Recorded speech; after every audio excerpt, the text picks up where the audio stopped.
മണി. നന്ദു, നന്ദു കണ്ണു തുറക്ക് മോളെ. നിരന്തരം ശരീരത്തിൽ ആരോ നന്നായി ബലം കൊടുക്കുന്നതും തൻ്റെ പേര് വിളിക്കുന്നതും പോലെ നന്ദിതയ്ക്ക് തോന്നി. ആരോ തൻ്റെ വയറ്റിൽ ശക്തമായിട്ട് അമർത്തുന്നുണ്ട്. ആരാണ്? താനിതെവിടെയാണ്? വായിൽ നിന്നും ചെവിയിൽ നിന്നുമൊക്കെ വെള്ളം ഒലിക്കുന്നു. കൈയൊന്ന് ചലിപ്പിക്കാൻ പോലും ആകാതെ നന്ദിത കിടന്നു. ഇരു കവളുകളിലും തട്ടി വിളിക്കുന്നുണ്ട്, നന്ദു. വീണ്ടും വീണ്ടും വിളി കേൾക്കുന്നുണ്ട്. മറുപടി പറയാനായി ചുണ്ടുകൾ ചലിപ്പിക്കുമ്പോഴേക്കും സപ്തനാടികളും നിശ്ചലമാകുന്നത് പോലെ നന്ദിതയ്ക്ക് തോന്നി. ഓരോ പിടി മഞ്ഞുപടലങ്ങളും പല ദിശകളിൽ നിന്ന് ഒരുമിച്ച് ചേരുന്നത് പോലെ പതിയെ പതിയെ ഒരു പുകമറിയായി മാറുന്നു. അത് തൻ്റെ ദൃഷ്ടിയെ മറയ്ക്കുന്നത് പോലെ നന്ദിതയ്ക്ക് തോന്നി. ശ്വാസമെടുക്കുവാൻ നന്ദിത ആഞ്ഞു പരിശ്രമിച്ചു. ശ്വാസനാളത്തിൽ വായുവിൻ്റെ സ്ഥാനം ഈർപ്പം കൈയടക്കിയിരിക്കുന്നു. ഏതോ ഒരു മുഖം മാത്രം ബോധമണ്ഡലത്തിൽ നിന്ന് കൺമുമ്പിൽ നിന്നും മറിഞ്ഞുകൊണ്ടിരിക്കുന്നത് പോലെ നന്ദിതയ്ക്ക് തോന്നി. ആ മുഖത്തിൽ നിന്നും ഓരോ ബാഷ്പങ്ങളും തൻ്റെ കവിളിലേക്ക് ഇറ്റിറ്റു വീഴുന്നത് നന്ദിത അറിഞ്ഞു. മരണത്തിൻ്റെ ഗന്ധം. പെട്ടെന്നാണ് ജീവവായുവിൻ്റെ നേർത്തൊരു ശ്വാസം നന്ദിത നേടിയത്. ആരുടെയോ ശ്വാസം തൻ്റെ ശ്വാസത്തോട് ചേർന്നിരിക്കുന്നു. ആരുടെയോ അതരങ്ങൾ തൻ്റെ അതരങ്ങളിലേക്ക് അടുക്കും തോറും തനിക്ക് ശ്വാസം വീണ്ടും കിട്ടുന്നത് നന്ദിത മനസ്സിലാക്കി. മരണത്തിലേക്ക് വലിച്ചൊഴിച്ചുകൊണ്ടുപോയ വെള്ളത്തുള്ളികളെ അവൾ വായ്ക്ക് പുറത്തേക്ക് തള്ളിയെറിഞ്ഞു. കണ്ണുകൾക്ക് മുകളിൽ ഇഷ്ടിക വെച്ച പോലുള്ള ഭാരം സർവശക്തിയും സ്വരൂപിക്കേണ്ടി വന്നു ഭാരിച്ച കൺപോളകളൊന്ന് തുറക്കുവാൻ. ഇപ്പോൾ ഏറെക്കുറെ രംഗം വ്യക്തമാണ്. ശ്രീയേട്ടൻ. മുൻപേ ശ്രീയേട്ടനാണ്. കണ്ണുകൾ നിറഞ്ഞിരിക്കുന്നോന്നറിയില്ല. വെള്ളത്തിലും കണ്ണീരിലും കുതിർന്നതുപോലെ തോന്നുന്ന മുഖം. ശ്വാസഗതി നിയന്ത്രണത്തിലായപ്പോൾ ശ്രീനാഥ് നന്ദിതയുടെ മുഖത്തു നിന്നും തൻ്റെ മുഖം അകറ്റി.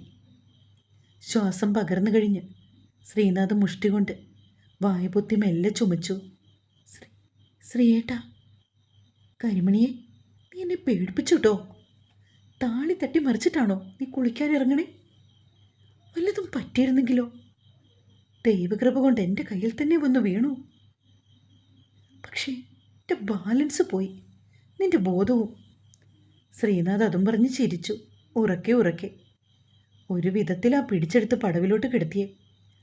നീ കാണുന്നത് പോലല്ലടി, എൻ്റെ കൈ കുഴഞ്ഞു കേട്ടോ. തിരിച്ചൊന്നും മിണ്ടാവാനാവാതെ നന്ദിത കിടന്നു. വെള്ളത്തിലേക്ക് വീണുപോയ മുണ്ട് നീക്കിയെടുത്തുകൊണ്ട് ശ്രീനാഥ് മുതുകിന് കുറുകെ ഇട്ടു. കരിമണി, നടക്കാൻ പറ്റുമോ? ആ. നന്ദിത ചെറുതായ ചുണ്ടുകൾ അനക്കി. ശ്രീനാഥ് അവളുടെ കൈകളിൽ പിടിച്ചെണീപ്പിച്ചു. ക്ഷീണം പോലും എണീക്കാനാവാതെ അവൾ കൽത്തൂണിലേക്ക് ചാരിയിരുന്നു. അല്ലെങ്കിൽ വേണ്ട, നിനക്ക് കുറച്ചെങ്കിലും ഊർജമുണ്ടായിരുന്നെങ്കിൽ കരിമണിയെന്ന് വിളിച്ചതിന് നീ കുറഞ്ഞത് ചണ്ടയെങ്കിലും കൂടിയനെ. നന്ദിത നിഷ്കളങ്കമായി ശ്രീനാഥിനെ നോക്കിക്കൊണ്ടിരുന്നു. പെട്ടെന്നാണ് അവൾ തിരിച്ചറിഞ്ഞത് മേല് മൂടിയിരുന്ന ധാവണിയുടെ ഷോൾ ഇല്ല എന്നത്. വെപ്രാളത്തോടെ അവൾ ഇരു കൈകളും മാറോട് ചേർത്ത് പിടിച്ചു. ദൈവമേ, ഒറ്റപ്പാവാടയും ബ്ലൗസും മാത്രം. ഈ രൂപത്തിലായിരുന്നോ ഇത്രയും നേരം ശ്രീയേട്ടൻ്റെ മുന്നിൽ കിടന്നത്? നന്ദിതയുടെ മനസ്സെരിഞ്ഞു. നാണക്കേടും ജാളിതയും കൊണ്ട് അവളുടെ ശിരസ് കുനിഞ്ഞു. കണ്ണുകൾ കൊണ്ട് ചുറ്റുമൊരു ഓട്ടപ്രദക്ഷിണം നടത്തി. ചുവപ്പിൻ്റെ ഒരു പട്ടുതുണി വെള്ളത്തിലേക്ക് താഴുന്നത് അവൾ കണ്ടെത്തി. വിറച്ചുകൊണ്ട് അവളൊരു കൂണിലേക്ക് കൂനിക്കൂടിയിരുന്നു. കരച്ചിലും വീർപ്പുമുട്ടലും അവളുടെ മുഖം വീർപ്പിച്ചു. ശ്രീനാഥിനെ അഭിമുഖീകരിക്കാനാവാതെ അവൾ കൈകൾ കാൽമുട്ടിനോട് ചേർത്ത് വെച്ച് തല കുമ്പിട്ടിരുന്നു. സഹതാപം നിറഞ്ഞ കണ്ണുകളോടെ ശ്രീനാഥ് അവളെ നോക്കി. അവളുടെ അടുത്തേക്ക് ചെന്നിട്ട് ആ താടിയിൽ പിടിച്ചുയർത്തി. കുട്ടിക്കാലം മുതൽക്ക് കാണാൻ തുടങ്ങിയതാ നിന്നെ. ശരീരം മറയ്ക്കാൻ നീ പ്രയാസപ്പെടുന്നത് ഈ ശ്രീയേട്ടന് മനസ്സിലാവും. പക്ഷേ നിന്റെ മനസ്സെന്തിനാ ഇങ്ങനെ മറച്ചു പിടിക്കണേ? ആർക്കും അല്പദൃഷ്ടിക്ക് പോലും അവസരം കൊടുക്കാതെ എന്തിനാ അതുമാത്രം താഴിട്ട് പൂട്ടിയേക്കുന്നേ? ശ്രീയേട്ടൻ എന്തൊക്കെയായി പറയുന്നേ? എനിക്കൊന്നും മനസ്സിലാവണില്ല. നന്ദിത മുഖം തിരിച്ചു. ഒന്നുമില്ലടോ, നമുക്കൊക്കെ ജീവിതം ഒന്നേ ഉള്ളൂ. ജീവനും കഴിഞ്ഞ ജന്മം, പുനർജന്മം, ഇതൊക്കെ കഥകളി മാത്രമുള്ള കേട്ടുകേൾവി. ജീവൻ ഒരു വട്ടം നിലച്ചാൽ പിന്നത് തിരികെ ശരീരത്തിനെ പുൽകില്ല. അതുപോലെ തന്നെ ജീവിതവും. ഒരു വട്ടം നമുക്ക് വിധിച്ചിട്ടുള്ള ജീവിതം നമ്മളാൽ തഴഞ്ഞാൽ പിന്നീട് ഇത് നമ്മളെ തേടി വരണമെന്നില്ല. സ്വയം തേടിപ്പോയാലും അത് കിട്ടണമെന്നുമില്ല. അതിൻ്റെ കരിമണി ഓർത്തു വെച്ചിരിക്കണം. നന്ദിതയുടെ ഈർപ്പം പറ്റിയ തലമുടിയിൽ മെല്ലെ തലോടിക്കൊണ്ട് ശ്രീനാഥ് പറഞ്ഞു അവസാനിപ്പിച്ചു. അവളുടെ എതിർപ്പിനെ വകവയ്ക്കാതെ ശ്രീനാഥ് അവളെ തൻ്റെ കൈകളിലേക്ക് കോരിയെടുത്തു. എന്നെ വീട്ടിൽ ശ്രീയേട്ടാ, എനിക്ക് നടക്കാനാവും. അതെനിക്കും അറിയാം, നിനക്ക് 2 കാലുണ്ടെന്ന്. ഈ സമയത്തെ അതുകൊണ്ട് വലിയ പ്രയോജനമൊന്നുമില്ല. എൻ്റെ ഒരു കലങ്കുശമായ അനുമാനത്തിൻ്റെ അന്ത്യഘട്ടത്തിലാണ് ഞാൻ ഇങ്ങനെയൊരു ബുദ്ധിപരമായ നീക്കത്തിനായി മുൻകൈ എടുത്തത്. എങ്ങനെ? ശ്രീയേട്ടൻ എന്തൊക്കെയായി പറയുന്നേ? മുത്തൂസേ, ചുരുക്കി പറഞ്ഞാൽ നിന്നെ ഞാൻ പൊക്കിയെടുത്ത് തറവാട്ടെ കൊണ്ടിടാൻ പോവാണെന്ന്. അതങ്ങ് നേരെ പറയരുതോ? എന്തിനെങ്ങനെ വളഞ്ഞു പിടിക്കണേ? ഓ, ഒന്നും പറയാതെ വായി മൂടിയിരിക്കുന്നതിനേക്കാൾ ഭേദം വളഞ്ഞു പിടിച്ചെങ്കിലും വല്ലതും പറയണതാ. ശ്രീനാഥ് പിറുപിറുത്തു. ശ്രീയേട്ടൻ എന്തെങ്കിലും പറഞ്ഞോ? ഞാനോ? ഇല്ലല്ലോ. ശ്രീയേട്ടൻ എന്തോ പറഞ്ഞതുപോലെ എനിക്ക് തോന്നി. ആ, പറഞ്ഞു. നിന്റെ ഭാരം കാരണം എനിക്കൂടി മര്യാദയ്ക്ക് നടക്കാൻ വയ്യ. നന്ദിതയുടെ മുഖം ദേഷ്യം കൊണ്ട് കടുത്തു വന്നു.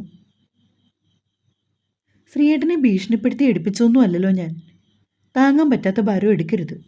അത് കൈകളിലായാലും ജീവിതത്തിലായാലും. ശ്രീനാഥ് ഒന്നും മിണ്ടിയില്ല.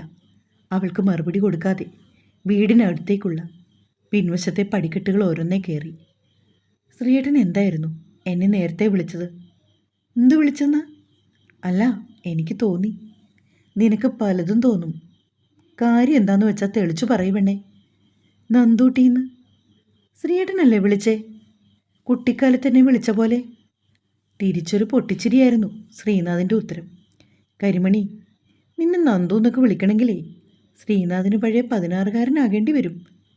അല്ലാതെ എൻ്റെ വായിൽ നിന്ന് നീ ആ വിളി പ്രതീക്ഷിക്കണ്ട. ശ്രീനാഥ് നടത്തം തുടർന്നു. ശ്രീയേട്ടൻ്റെ കണ്ണെന്താ നനഞ്ഞിരിക്കണേ? നന്ദിത ആകാംക്ഷയോടെ തിരുക്കി. അത് കേട്ട ഞെട്ടലിൽ നിന്ന് ശ്രീനാഥിൻ്റെ കാല് ഒന്നടി പതറി. തെന്നി വീഴാൻ പോയപ്പോഴേക്കും നിലത്തേക്ക് പോകാതിരിക്കാൻ അവൾ ശ്രീനാഥിൻ്റെ കഴുത്തിൽ അള്ളിപ്പിടിച്ചു. ശ്രീനാഥ് പെട്ടെന്ന് തലകുടഞ്ഞു. എന്തു പറ്റി ശ്രീയേട്ടാ? പെണ്ണെ, എന്നെ ഇങ്ങനെ നീറ്റിച്ച് കൊല്ലാതെ വല്ലതും ഉണ്ടെങ്കിൽ പറഞ്ഞു തീർക്കാം നമുക്ക്. ശ്രീനാഥ് ചിരിയോടെ പറഞ്ഞു. നന്ദിത ധൃതിയിൽ കൈ പിന്നിലേക്ക് വലിച്ചു. 11 പോലെ നീളത്തിൽ കിടക്കുന്ന 2 വരകൾ. അത് കണ്ടവൾ അന്താളിച്ചു. ഒന്നും മിണ്ടാനാവാതെ അവൾ ശ്രീനാഥിൻ്റെ കൈകളിൽ നിന്ന് മെല്ലെ ഊർന്ന് താഴേക്കിറങ്ങി. ജോലിയെല്ലാം കഴിഞ്ഞ് ചായപ്പുമുറിയിൽ വിശ്രമിക്കുവാണ് നന്ദിത. അപ്പോഴാണ് നീണ്ടു വളഞ്ഞ തൻ്റെ നഖങ്ങൾ ശ്രദ്ധിച്ചത്. അറ്റത്തായി രക്തം പൊടിഞ്ഞിട്ടുണ്ട്. കണ്ണുകൾ അടച്ചുകൊണ്ടവൾ അതിനെ ചുണ്ടുകൾ കൊണ്ട് ഒപ്പിയെടുത്തു. ഇതിനു പോലും എൻ്റെ പ്രണയത്തിൻ്റെ രുചി. നന്ദിത നിർവൃതിയോടെ പുഞ്ചിരിച്ചു. സുഭദ്രേ, ഇങ്ങോട്ടേക്ക് വരൂ. രാഘവമാമയാണ്. സുഭദ്രാമയ്ക്ക് പിറകെ നന്ദിതയും മുൻവശത്തേക്ക് ചെന്നു. അങ്ങനെ ആ കാര്യവും നടന്നു കിട്ടി. മിഥുനും 13-ന് മുഹൂർത്തം കുറിച്ചു. ജോത്സ്യരെ കണ്ടോ? പിന്നല്ലാതെ. മോളുടെ ജാതകമില്ലായിരുന്നല്ലോ. അവൾ പറഞ്ഞതനുസരിച്ച് ജനനത്തീയതി സമയവും കൊടുത്തു. 10-ൽ 7 പൊരുത്തം. അത് പിന്നെ 10-ൽ 10 വേണമെന്ന് വാശി പിടിക്കാൻ പറ്റില്ലല്ലോ. 7-എങ്കിൽ 7. സുഭദ്രാമ ആനന്ദത്തോടെ പറഞ്ഞു. മിഥുനും 13 എന്ന് പറഞ്ഞാൽ വരണേൻ്റെ അടുത്ത ഞായറാഴ്ച. ഒരുക്കങ്ങളൊക്കെ ഇപ്പോഴേ തുടങ്ങണം. ഇതല്ലാച്ചാ പിന്നെ നല്ല മുഹൂർത്തത്തിന് 6 മാസം കഴിയണം. അത്രയും പറഞ്ഞുകൊണ്ട് ചാരുകസാലയിൽ രാഘവൻ നായർ പതിയെയിരുന്നു പിന്നിലേക്ക് ചാഞ്ഞു. അത്രയ്ക്കൊന്നും നീട്ടാൻ പറ്റില്ലല്ലോ. അവൻ്റെ 27-ൻ്റെ തുടക്കത്തിന് വിവാഹം നടത്തണമെന്നാ. അതെനിക്കറിയാലോ. അതല്ലേ കയ്യോടെ മുഹൂർത്തം കുറിപ്പിച്ചേ. പുഞ്ചിരിയോട് രാഘവൻ നായർ അത് പറയുമ്പോൾ സുഭദ്രാമ സന്തോഷത്തോടെ ഓരോ കാര്യങ്ങൾക്കും ഏറ്റു മറുപടി പറഞ്ഞുകൊണ്ടിരുന്നു. അപ്പോഴെല്ലാം തീരുമാനിച്ചു അല്ലേ? ശ്രീയേട്ടൻ ഏതാനും ദിവസങ്ങൾക്കുള്ളിൽ തൻ്റേതല്ലാതായി മാറുന്നു. പകുതി ചാരിയ വാതിൽപ്പടിയിൽ നിന്ന് എല്ലാത്തിനും ചെവിയോർത്ത് നന്ദിതയും അവളുടെ ഹൃദയത്തിൻ്റെ നൊമ്പരത്തിൻ്റെ അഗ്നിയിൽ ബന്ധു നീറിക്കൊണ്ടിരുന്നു. കരഞ്ഞിട്ടും വിഷമിച്ചിട്ടും ഇനി എന്താണ് പ്രയോജനം? നന്ദിത ആത്മസംയമനം വീണ്ടെടുക്കാൻ വ്യഥാശ്രമം നടത്തി. ചുമലിൽ ഒരു സ്പർശനം പറഞ്ഞ് നന്ദിത തിരിഞ്ഞു നോക്കി. ഇവിടെ വന്നിട്ട് എല്ലാവരെയും പരിചയപ്പെട്ടു, താനൊഴിച്ച്. ദേ, നീ ഇഷ്ടമായില്ലേ തനിക്ക്? അതുകൊണ്ടാണോ എന്നോട് പരിഭവം? പ്രഭയാണ്. വന്നിറങ്ങിയതിൽ നിന്നും ഒത്തിരി മാറ്റം. ജീൻസിനും ടോപ്പിനും പകരം നേരിത് ചുറ്റിയിരിക്കുന്നു. നാടൻ വേഷത്തിലും അതിസുന്ദരിയായിരിക്കുന്നു. വല്ലാത്തൊരു പ്രഭ തന്നെയാണെന്ന് നന്ദിത അത്ഭുതത്തോടെ അവളെ നോക്കി മനസ്സിലാക്കി. വെണ്മയോലുന്ന അവളുടെ മുഖവും തൻ്റെ ക്ലാവ് പിടിച്ച പോലുള്ള രൂപവും തമ്മിൽ ഒന്ന് താരതമ്യം ചെയ്തു. ശ്രീനാഥനെ മോഹിച്ചത് ഏറ്റവും വലിയ തെറ്റായിപ്പോയെന്ന് നന്ദിത മനസ്സിലാക്കി. വടിവൊത്ത പുരുക്കങ്ങളാണ്, പകുതി കൂമ്പിയടഞ്ഞ താമര ഇതളുകൾ പോലുള്ള മിഴികൾ, ചെമ്പകപ്പൂവിനെ വെല്ലുന്ന ചുവന്ന അതിരങ്ങൾ, തൻ്റേതോ വാടിയ ചേമ്പിതണ്ട് പോലുള്ള ഒരു ശരീരം. ഇവിടേക്ക് വരുന്നതിന് മുമ്പ് അല്പം നിറപ്പകിട്ടാർന്ന ചുണ്ടുകളായിരുന്നു. ഇവിടുത്തെ കരിയിലും പുകയിലും ഒക്കെ വിണ്ടു കീറി. അല്പം കൺമഷി എഴുതിയിട്ട് എത്ര നാളായി കാണും? നന്ദിത ഓർത്തെടുക്കാൻ ശ്രമിച്ചു. സ്വതവേ കറുപ്പാണെങ്കിലും തൻ്റെ കണ്ണുകൾ വിടർന്നതും പേടമാനെ ഓർമ്മിപ്പിക്കുന്നതുമാണെന്ന് 8ാം ക്ലാസ്സിൽ വെച്ച് കരുണാകര മാഷ് പറഞ്ഞപ്പോഴാണ് എവിടേക്കോ തനിക്കുള്ളിലും ഒരു സൗന്ദര്യം ഒളിച്ചിരിപ്പുണ്ടെന്ന് തോന്നിയത്. അതിനുശേഷം മുറിയിൽ കൺമഷിക്കൂട്ടുകളുടെ മേളമായിരുന്നു. എവിടെ പോയിട്ട് വന്നാലും അച്ഛ പലഹാരങ്ങളുടെ കൂട്ടത്തിൽ കൺമഷിയും കൊണ്ടുവരും. തീരുന്നതൊന്നും കളയാറില്ല. എല്ലാ കൺമഷിച്ചിപ്പുകളും സൂക്ഷിച്ചു വെച്ചു.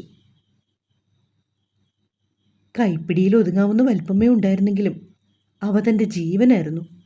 ഓരോ വട്ടവും വീട്ടിലേക്ക് നന്ദൂട്ടിയെന്ന് വിളിച്ച് അകത്തേക്ക് കയറുമ്പോൾ അച്ഛയുടെ വലങ്കയിൽ സ്ഥാനം പിടിച്ചിരുന്ന തൻ്റെ സ്വത്തായിരുന്നു അത്. പക്ഷേ ഇവിടേക്ക് കൊണ്ടുവന്നപ്പോൾ അവയെല്ലാം പിന്നാമ്പുറത്തെ തെങ്ങിൻ ചോട്ടയിൽ കൂട്ടിയിട്ട് തീയിൽ ഉരുകി ഒലിച്ചു. സുഭദ്രപ്പയുടെ കണ്ണിൽ അവയൊക്കെ വിലയില്ലാത്ത പാഴ്വസ്തുക്കളായിരുന്നു. തൻ്റെ കൺമഷിച്ചെപ്പുകൾ. നന്ദിത കൊഴിഞ്ഞുപോയ ഓർമ്മയിലൂടെ മനസ്സുകൊണ്ടൊരു യാത്ര നടത്തി. ഏയ്, താൻ ഇവിടുന്നും അല്ലേ? പ്രഭ വീണ്ടും തട്ടി വിളിച്ചപ്പോഴാണ് നന്ദിതയ്ക്ക് സ്വബോധമുണ്ടായത്. എനിക്കാരോടും പരിഭവമില്ല, നന്ദിത വിളറിയ ചിരിയോടെ പറഞ്ഞു. പ്രഭേ, റെഡിയായില്ലേ? നമുക്കിറങ്ങാം. ശ്രീനാഥ് ഗോവണി ഇറങ്ങി വന്നു. I am ready Sree. ശ്രീനാഥിനോടായി പറഞ്ഞിട്ട് പ്രഭ നന്ദിതയ്ക്ക് നേരെ തിരിഞ്ഞു. ക്ഷമിക്കടോ, ഇപ്പോൾ സംസാരിക്കാനേ ഒട്ടും സാവകാശമില്ല. അമ്പലത്തിലേക്ക് പോവാം, ഞാനും ശ്രീയും കൂടി. അമ്മ പറഞ്ഞു ഇവിടെ അടുത്തൊരു വിഷ്ണു ക്ഷേത്രമുണ്ടെന്ന്. വിവാഹം നിശ്ചയിച്ചിരിക്കുമല്ലേ, ഒന്ന് അവിടെ വരെ പോകാമെന്ന് ശ്രീയാ പറഞ്ഞേ. വന്നിട്ട് പരിചയപ്പെടാട്ടോ. പ്രഭ ചിരിച്ചുകൊണ്ട് നന്ദിതയുടെ തോളി തട്ടി. മതി കുശലം പറഞ്ഞത്. ഇനി വർത്താനം പറഞ്ഞുകൊണ്ട് നിന്നാൽ അമ്പലം അടയ്ക്കും. പ്രഭേ, നീ വരൂ. ശ്രീനാഥ് നന്ദിതയെ നോക്കാതെ അവർക്കിടയിലൂടെ മുറ്റത്തേക്ക് ഇറങ്ങി. ഓ, ആൾക്ക് ദേഷ്യം വന്നു കേട്ടോ. ഇനി നിന്നാൽ ശരിയാവില്ല. നന്ദിതയോട് യാത്ര പറഞ്ഞിട്ട് പ്രഭ മുറ്റത്തേക്ക് ഓടി. ധൃതിയിൽ പോകുന്ന ശ്രീനാഥിൻ്റെ കൈകളിൽ തൻ്റെ കൈകൾ കോർക്കുന്ന പ്രഭയെ നോക്കി കാണുകയായിരുന്നു നന്ദിത. തുടരും.